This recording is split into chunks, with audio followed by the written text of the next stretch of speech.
வந்து இப்போ அமித் காலேஜில் சென்னையில் படிச்சுட்டு இருக்கிறான். அவன் நிறைய பேர்த்துக்கு தெரியும்னு நினைக்கிறேன், அவன் காம்படிஷனில் ஜெயிச்சிருக்கிறான்ண்டு. அதுக்காக நான் தேவனை நன்றி செலுத்துகிறேன் தேவனுக்கு. அது மாத்திரமல்ல, அநேக பிள்ளைகள் நீங்கள் ஃபோன் பண்ணி அவனுக்கு வாழ்த்துதல் சொல்லியிருக்கிறீங்க, விசாரிச்சிருக்கிறீங்க, அவனை தைரியப்படுத்தியிருக்கிறீங்க, உற்சாகப்படுத்தியிருக்கிறீங்க. அதுக்காக எல்லாம் நன்றி. அது மாத்திரமல்ல, அங்கே காலேஜில் கூட காலேஜ் ஓனர், அப்படியா கப்பல் கேப்டன், அப்படியா அங்கே இருக்கிறதான சக ஊழியர்கள் எல்லாருமே அவனை விசாரித்து, அடுத்த நாள் கூட போய் விசாரித்து அவனை உற்சாகப்படுத்தி இருக்கிறார்கள். அதுக்காக நான் தேவனுக்கு நன்றி செலுத்துகிறேன். ஒரு குறிப்பிட்ட நாளைக்கு முதல்ல தம்பி இங்கே வந்துருந்தான். ஷாம் லீவில் வந்திருக்கும் போது சொன்னான், அம்மா இந்த காம்படிஷனில் நான் ஜெயிச்சேன்டா, எனக்கு வந்து வேலைக்கு அது அந்த சேட்டிக்கெட் நல்ல வேல்யூமா, எனக்கு அது வேலைக்கு போகிறதுக்கு அது மிகவும் எனக்கு பிரயோஜனமாக இருக்குமா அப்படின்னு சொன்னான். இருந்தாலும் நான் கண்டுக்கல. நான் நிறைய தேவைகள் உண்டு அவனுக்கு. ஆனாலும் எங்களால் முழுமையாக அவனுக்கு எதையும் செய்ய முடியலை. புள்ள மனசு கஷ்டப்பட்டுறக்கூடாதுன்ட்டு சில நேரங்களில் செய்வோம், சில நேரங்களில் எங்களால் ஒன்றும் செய்ய முடியாது. அப்படியா இருந்த வந்து இங்கே இருந்த போதெல்லாம் என்ன செஞ்சான்டா, வேலைக்கு போவான், தனி வேலைக்கு போவான். வேலைக்கு போய் தெரியும் சிலருக்கு கான்ட்ராக்ட் எடுத்து இந்த கல் மண்ணெல்லாம் சுமந்து வேலை செய்வான். அப்பயும் நாங்கள் கேட்போம், அடே ஆண்டவர் நம்மளுக்கு அது சாப்பாட்டுக்கு இல்லாத விடலடா ஆண்டவர், இந்த கஷ்டம்லாம் இல்லடா, உனக்கு எல்லாத்தையும் நாங்கள் பார்த்துக்குறோம்டா, நீ படிடா அப்படின்னு சொன்னாலும் இல்லைம்மா அப்படின்னுட்டு போய் வேலை செய்வான். நல்ல ஹார்ட் ஒர்க் பண்ணுவான். அங்கே கூட பார்த்தீங்கன்னு சொன்னால் பகலையில் படிச்சுக்கிட்டு நைட்டில் ஹோட்டலில் வேலை செஞ்சான்னு சொல்லி நான் கேள்விப்படுறேன் இப்போ. ஹல்லேலூயா.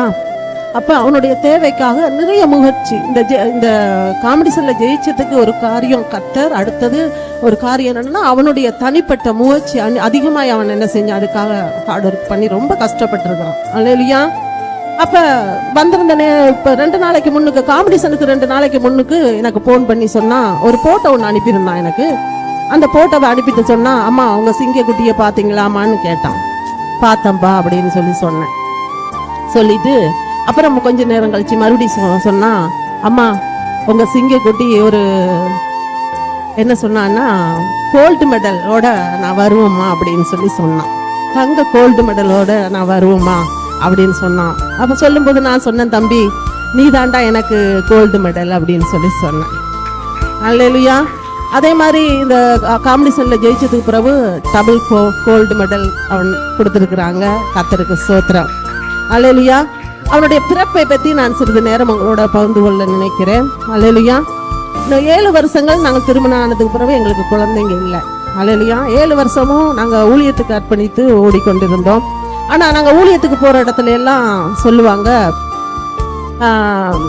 என்னம்மா உங்களுக்கு குழந்தை இல்லையான்னு கேட்பாங்க. அவங்ககிட்டையும் கேட்பாங்க, என்னகிட்டையும் கேட்பாங்க. நாங்கள் போய் ஜெபம் பண்ணுவோம், குழந்தை இல்லாதவங்களுக்கெல்லாம் குழந்தை இருக்குன்னு சொல்லி சாட்சி சொல்லுவாங்க.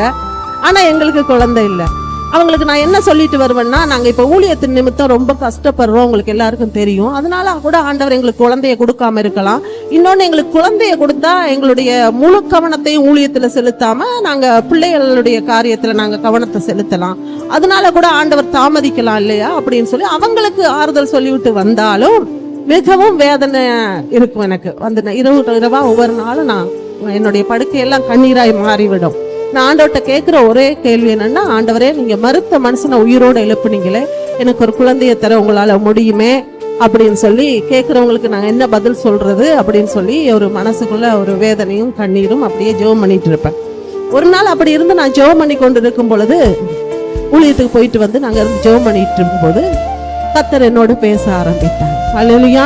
இது கனவு இல்லை, தரிசனம் இல்லை, உணர்த்துதல் இல்லை, கர்த்தருடைய சத்தத்தை கேட்டேன். அல்லேலூயா. கர்த்தர் அப்படியே ஒரு மனுஷன் பேசுகிறது போல என்னோடு பேசினார். ஹல்லேலூயா. இப்பயே எழுந்து ஜெபி, வல்லமைகளுக்காக ஜெபி, வரங்களுக்காக ஜெபி, குழந்தைக்காக ஜெபி ஜெபி ஜெபின்னு ஒரு 3 சத்தம் என்னுடைய காதுல விழுந்தது. இந்த மழை பெஞ்சி ரொம்ப நேரம் நம்ம மழையில நனைஞ்சி இந்த உடம்பு ஃபுல்லா சிலுத்து போனா எப்படி இருக்கும், அந்த மாதிரி என்னுடைய உடம்பு ஃபுல்லா சிலுத்து விட்டது. ஹல்லேலூயா. அப்படியே பொக்கலமா கை கால் எல்லாம் அப்படியே உடம்பு ஃபுல்லா சிலுத்துருச்சு. அந்த சத்தத்தை கேட்டேன். இதுக்கு முதல்ல நான் 6வது ஆண்டவர் பேசுறாருன்னு சொல்லும் போதெல்லாம் அவங்ககிட்ட நான் கேட்பேன், என்ன பேசினார், என்ன எப்படி பேசுவார் ஆண்டவர், என்ன இவங்க கதையெல்லாம் விட்டுட்டு இருக்கிறாங்க, போய் சொல்லிட்டு இருக்கிறாங்க அப்படி இப்படின்ட்டு ஒரு மாதிரியா ஊழியத்துக்குள்ள வந்தோம். ஆண்டவர் பேசினாருன்னு சொன்னா எனக்கு அதை புரிஞ்சு அறிஞ்சு கொள்ளுகிற ஒரு இதே இருக்காது எனக்கு. அதுல அதிக என்ன இல்லை ஆண்டவர். ஆனா பைபிள் படிக்கிறோம், விசுவாசிக்கிறோம், ஆண்டவர் இருக்கிறார், இது மட்டும் தான் தெரியும் ஒழிய ஆண்டவர் பேசினார் என்று சொன்னா அது எப்படி பேசினாரு அப்படின்ற மாதிரி எனக்குள்ளேயே ஒரு சந்தேகம் இருந்து கொண்டே இருந்தது. அல்லேலூயா. கர்த்தர் எல்லாவற்றையும் தீர்த்து வைத்தார். அல்லேலூயா. தேவ ஆவியானவர் என்னோடு பேச தொடங்கினார். அதற்கு பிறகு நான் அழ ஆரம்பித்தேன். அல்லேலூயா. வாய் விட்டு கதற ஆரம்பித்தேன். ஆரம்பிக்கும் பொழுதுதான் அவங்க பாசம் தூங்கிட்டு ஜெபம் பண்ணிட்டு படுத்துட்டாங்க. 1 மணி இருக்கும், நைட்டு 1 மணி. அப்ப எழுந்து என்னுடைய கதறல் சத்தம் கேட்டு எழுந்து என்ன செஞ்சாங்கன்னா, என்னம்மா என்னாச்சு, என்ன பிரச்சனை, என்னாச்சு உனக்குன்னா, உடம்பு முடியலையா, என்னம்மா என்னாச்சுன்னு சொல்லி கேட்டாங்க. அப்ப தேவன் என்னோட பேசினார் என்று சொல்லி நான் அவர்கிட்ட சொன்னேன். உடனே இந்த வருஷத்திலே ஆண்டவர் நமக்கு ஒரு ஆண் குழந்தையை தருவாருன்னு சொல்லி சொன்னார். அல்லேலூயா. அதே போல 2 மாசத்தால கர்த்தர் எனக்கு குழந்தையை கொடுத்தார் சாமை. இப்போ இன்னொரு பிரச்சனை எங்களுக்கு ஆரம்பித்து விட்டது. அல்லேலூயா. என்ன பிரச்சனைனா, இவ்வளவு நான் அந்த ஊழிய பாதையிலே வந்ததுக்கு பிறகு சரியான கஷ்டம். அதுக்கு முன்னாடி எல்லாம் நீங்க பாத்தீங்கன்னா ஒரு மஞ்ச பை இருக்குதுல்ல, தெரியும், நீங்க சக்கரை வாங்க எல்லாம் கொண்டு போவீங்க. அது நிறைய நகை வச்சிருந்தேன். அவ்வளவு நகை போடுவேன். நகைன்னா அவ்வளவு இஷ்டம் எனக்கு, அவ்வளவு நகை போடுவேன். ஆனா ஊழியத்துல வந்து ஊழியத்துக்கு அர்ப்பணிக்கப்பட்டதுக்கு பிறகு கொஞ்சம் கொஞ்சமா எல்லாம் எங்கள் கையை விட்டு போனது. 1 மாசத்துக்கு பாத்தீங்கன்னா 100 ரூபாய் காசு, 6 கிலோ அரிசி. இந்த ராமேஸ்வரம் பகுதியிலே நாங்க ஊழியம் செய்யும் பொழுது, அங்க இருக்கும் பொழுது எங்களுக்கு கிடைக்கிறது என்னன்னா, எனக்கு மட்டும்தான் பதிவு, அவங்களுக்கு எந்த பதிவும் கிடையாது. 100 ரூபாய் காசும் 6 கிலோ அரிசியும் தான் 1 மாசத்துக்கு வச்சு சாப்பிடணும். அதை ஒரு நேரம் சாப்பிட்டு ஒரு நேரம் சாப்பிடாம அப்படியுமா இருந்து கொண்டு இருந்தோம். ஒரு நாள் எல்லாம் பாஸ்டர் பாத்தீங்கன்னா ரொம்ப வயிறு எரியுதுன்னு சொல்லி படுத்திருந்தாங்க. துணியை நினைச்சு வயிறு எரியுதுன்னு சொன்னதுக்கு அப்படியே வயிற்றுல வச்சு பிடிச்சிக்குவோம். அந்த மாதிரியான காலகட்டங்கள்ல கடந்து வந்துட்டு இருந்தோம்.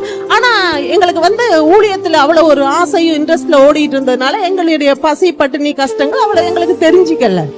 ஆனா குழந்தைன்னு வந்ததுக்கு பிறகு எங்களுக்கு வந்து ரொம்ப ஒரு நெருக்கமான சூழ்நிலை, கஷ்டமா ஆகிவிட்டது. மருந்து மாத்திரை ஆஸ்பத்திரி அப்படின்னு சொல்லிட்டு என்னுடைய தேவைகள் எல்லாம் வேணும். நான் பட்டினியா கிடக்க முடியாது, குழந்தைக்கு சாப்பாடு வேணும் வயிற்றுல, இப்படியாப்பட்ட பல பிரச்சனைகள். ஆனாலும் பழம் எல்லாம் சாப்பிட ஆசையா இருக்கும். அந்த பழக்காரிங்க எல்லாம் அந்த கூடையில பழத்தை எடுத்துட்டு பழமான்னு கத்திட்டு வருவாங்க. எல்லாரும் போய் என்ன செய்வாங்கன்னா அந்த பழங்களை வாங்குவாங்க. நான் என்ன பண்ணுவேன்னா, ஓடி போய் என்ன பண்ணுவேன்னா, கதவை இறுக்கி பூட்டிட்டு போய் ஜெபத்துல உட்கார்ந்துருவேன். அப்ப எனக்கு அந்த எண்ணம் சிந்தைகள் எதுவுமே வராது. அதே மாதிரி ஷாம் வயிற்றுல இருக்க பிள்ளையும் சரி, பிறந்ததுக்கு பிறகும் சரி, சாப்பாடு இல்லாம அவன் ரொம்பவும் கஷ்டப்பட்டு இருக்கிறான். இவ்வளவு ஒரு பலமும் இவ்வளவு ஒரு தைரியமும் இப்ப பார்க்க போனா அநேக சாமா இது அப்படின்னு கேட்கிற அளவுக்கு கர்த்தர் பலனை கொடுத்திருக்கிறார். அதற்காக நன்றி செலுத்துகிறேன். அல்லேலூயா. நிறைய பேர் சொன்னாங்க, வேலை சாப்பிடறால புள்ளையும் சாப்பிடல, இந்த புள்ள ஊனமா பிறக்குமா, இந்த புள்ள எப்படித்தான் பிறக்க போகுதுன்னு தெரியல. காது கேட்க தண்ணிக்கு போனா அந்த மாதிரி பேசுவாங்க. அப்படியெல்லாம் நான் காது கேட்க நிறைய பேர் அந்த மாதிரி ரசிக்கப்படாதவங்க நிறைய பேர் பேசி இருக்கிறாங்க. அப்ப அதெல்லாம் நான் கேட்டுட்டு வருவேன். ஆனால் 4 கிலோ குழந்தையாய் அழகான ஒரு ஆம்பளை பிள்ளையாய் வந்து பிறந்தான் ஷாம். அல்லேலூயா. அதற்காக தேவனுக்கு நான் நன்றி செலுத்துகிறேன். அல்லேலூயா. எனக்கு அருமையான தேவ பிள்ளைகளே, என்னுடைய வாழ்க்கையில மாத்திரமல்ல, அவங்களுடைய எல்லாருடைய வாழ்க்கையிலையும் கர்த்தர் என்ன செய்திருக்கிறார், அற்புதங்களை செய்திருக்கிறார். அல்லேலூயா. இன்னும் செய்வார். தேவன் நம்மோடு கூட இருக்கிறார். அல்லேலூயா. அவர் இருக்கிறவராக இருக்கிறார். அவர் எல்லாருக்கும் அவர் நல்லவராக இருக்கிறார். அல்லேலூயா. அவர் நல்லவர். அல்லேலூயா. அநேக பிள்ளைகள் சாமுக்காக நீங்க அழுது இருக்கிறீங்க, நான் கேள்விப்பட்டேன். அவனுடைய வீடியோவெல்லாம் பார்த்துட்டு அழுது இருக்கிறீங்க. கர்த்தர் உங்களை ஆசீர்வதிக்கட்டும். உங்களோட பிள்ளைகளையும் கர்த்தர் ஆசீர்வதிக்கட்டும். நம்ம இப்பொழுது அழுகிற நேரம் அல்ல, தேவனுக்கு நன்றி சொல்லுகிற நேரம். அல்லேலூயா.